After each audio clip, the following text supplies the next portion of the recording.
Acting to me has been a godsend in a way.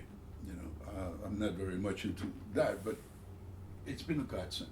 It really brought me to where I am today, and I feel comfortable with myself, comfortable with the world, comfortable with people. Not that I never was, but it made me realize this. Mm-hmm. It showed me that this gave me the opportunity to grow as a man, as a person.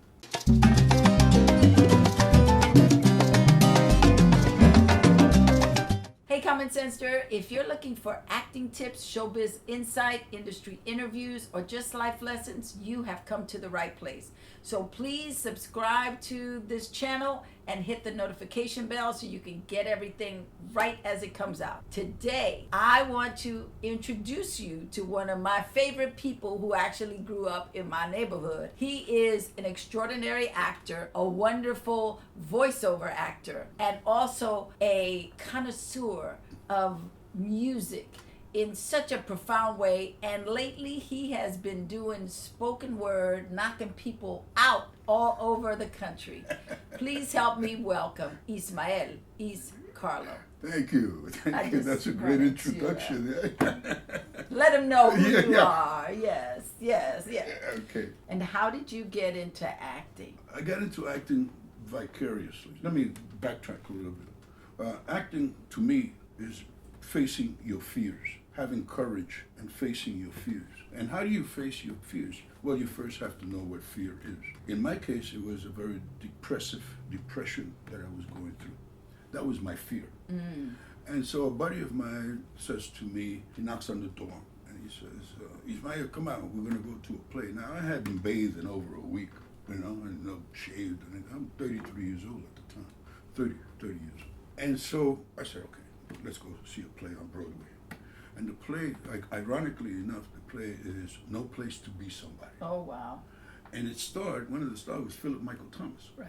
who later on we became very good friends because we worked Miami Vice. I Yes. did like 5 episodes of Miami Vice, but that was years later.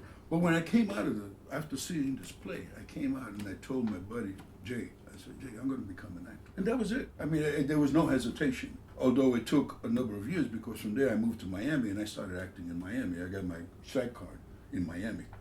And I started to work. I started to do a lot of theater, and I loved the theater. I really enjoyed it. I don't know if I would like to do theater now. It's a lot of work, a lot of work.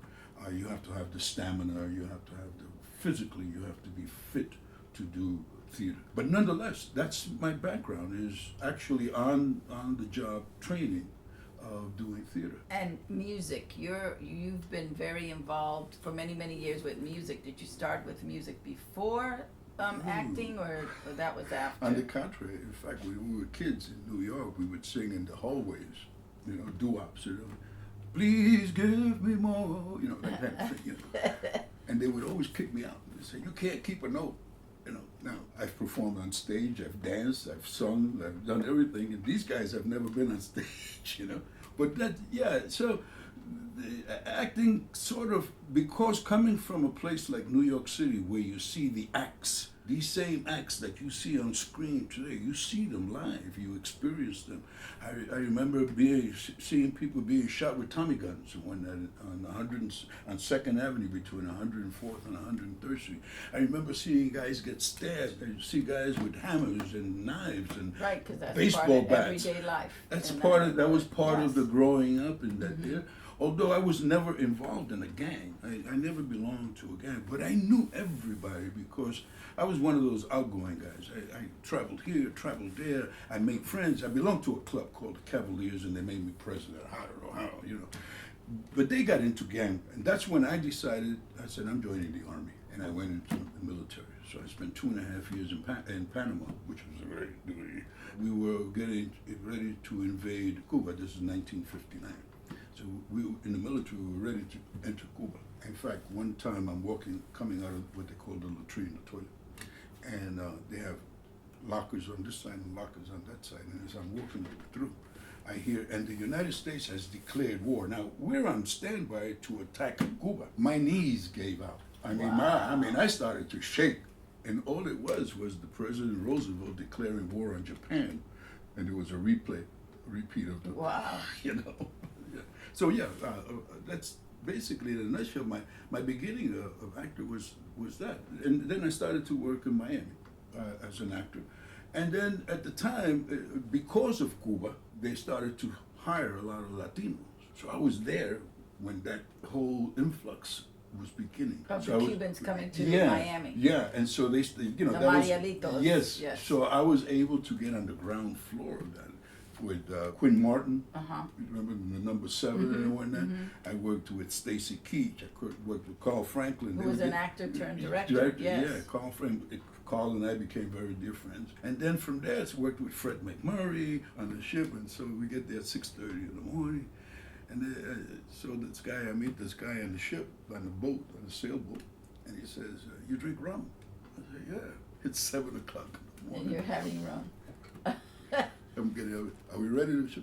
Not yet, not yet. He's like, ready yet?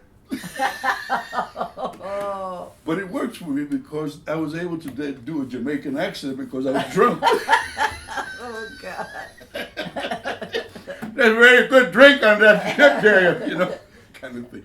No, I mean, when it comes to acting, man, I can't tell you the amount of fun that I've had. So what brought you from Miami to LA to act? Acting. Oh. Yeah, I came Okay. out here. I started acting at the Los Angeles Actor Theater on Oxford Avenue. With, my mentors were people like Richard Jordan, Ralph Waite, Philip Baker Hall. Okay. I mean, all these guys were my mentors. These guys were exceptional actors, you know, and they used to give, everything was free. I mean, we didn't have to pay for anything. All we needed to do was either paint, you know, sets, clean the theater, take care of the bathroom, collect tickets and whatnot. But everything else was free. And then we started a Latino workshop with Mike Robello. And so through him, we were This able, was at LATC. at LATC. And then they moved down, then. They were you moved down still to there? Spring Street. They moved down to Spring Street, but that was later on, Okay. years later, where Jose Valenzuela now has it. But that was Bill Bushnell and Diane Right. White. Right.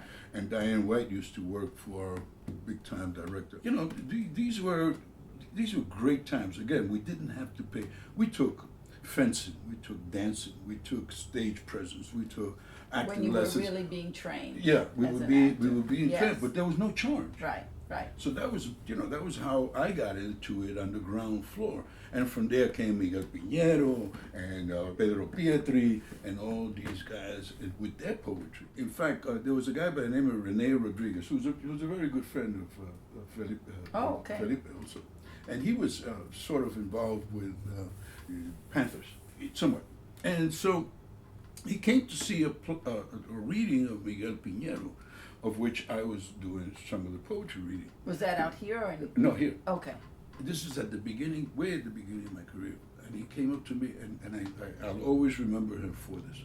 He said to me, you don't know how to read. I said, what? I got very indignant. I'm an actor, kind of thing, blah, blah, blah. So what I did was I enrolled at the Los Angeles College, and I went in with a fifth grade reading level, and I'm 30-something years old. At 6 months, I came out with a 14th grade reading level. Wow. And now I read doctor's journals, kind of thing. Just to, but yeah, so acting to me has been a godsend in a way. I'm not very much into that, but it's been a godsend. It really brought me to where I am today, and I feel comfortable with myself, comfortable with the world, comfortable with people. Not that I never was, but it made me realize this. It showed me that this gave me the opportunity to grow as a man, as a person, to be aware of my surroundings, to be aware of my space. I recommend acting not just to act, but to use in life. To develop you. In life, just to be a person, that you can see how you manipulate people and how you can be part of the conversation. And it showed me that... Ingratiate yourself with them. Yeah, and read. I read at least a book a month. At least a book a month. Anything and everything. I love novels. I love to read novels. I love to read people's poetry. I find so many grand things in poetry in what we call en breve, in digest form, dialogue in digest form, that you tell, so, you know, a haiku and all of that, where you tell a complete story in 3 or 4 lines, you know, and that's what I enjoy about what I do. And I've always, and what I've enjoyed in acting as well is the fact of getting a role that you can actually tell a story with, you know. There's not many of those that I've seen. I'm not a TV watcher. I very seldom watch television, only because there's nothing interesting for me. You and music. I gave you a CD. Bobby Matos, who has since deceased, damn good musician, writer. He also wrote a number of scores, well, for his own group and whatnot. And so one day I'm reading a little article of his that they used to handwrite. Him and a guy by the name of Ray Armando.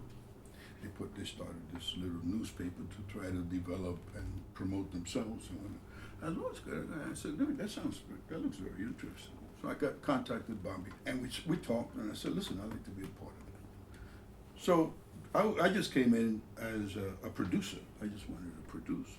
And he said, well, you know, what do you do? I said, I'm an actor.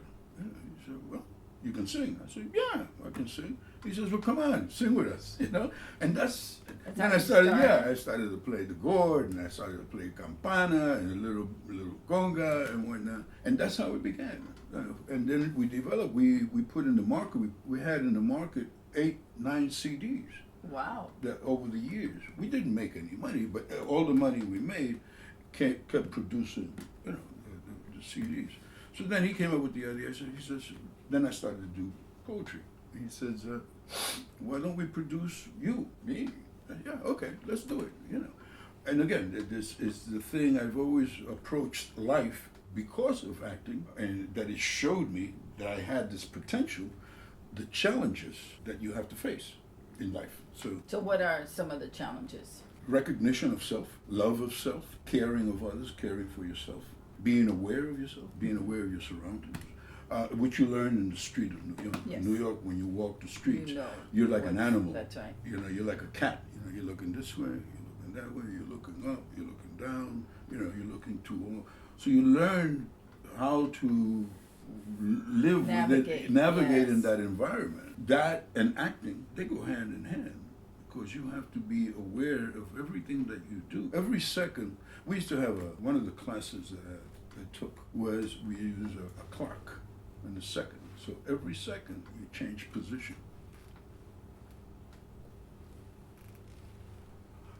Which is what you do naturally. If you take just that, actually that's going time-wise. Right. It's going like this. It's not going like that. It's actually going like that. So you have to manipulate that. You have to learn to manipulate. I asked Angela Lansbury one time, where I said, Miss Lansbury, what's your technique? She says, my technique is technique to hide technique, to hide technique, to hide technique, to hide technique. And that's what you do as an actor. You have to, it's almost like manipulating the audience. Right, you learn it and then you got to throw it away. Yeah, and you manipulate, well, the script tells you where you're going, but you manipulate the audience into them.